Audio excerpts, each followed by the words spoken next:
Hey guys, Tavis Piatoli, co-founder and sports dietitian for the company My Sports Dietitian and the Eat to Win nutrition app. Real excited about this webinar we're going to be doing on protein needs for athletes. I know there's a lot of questions that we get, as well as I've heard from coaches, athletic trainers, athletes, and other colleagues about really what are the key when it comes to protein.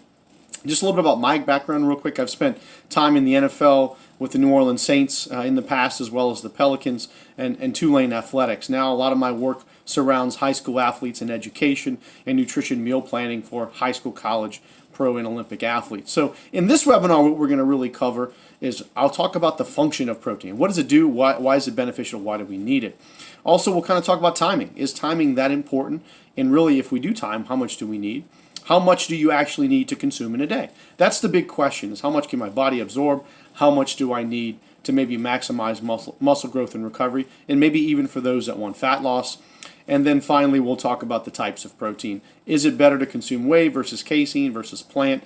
Is there a superior advantage? And finally, testing of products. How to make sure that if you do choose a protein powder, that it's clean. So once you register, be sure to click on that survey. Let us know what are some of the challenges you see when it comes to protein intake with athletes. Set yourself a reminder for the webinar. You have a lot going on, so be sure to set yourself a calendar reminder. And then finally, auto-subscribe to future webinars, because we've done a lot of webinars already. We're going to be doing more webinars throughout the year, and we want to make sure you have access to that information. So thank you guys. Looking forward to seeing you in the webinar. Have a great day.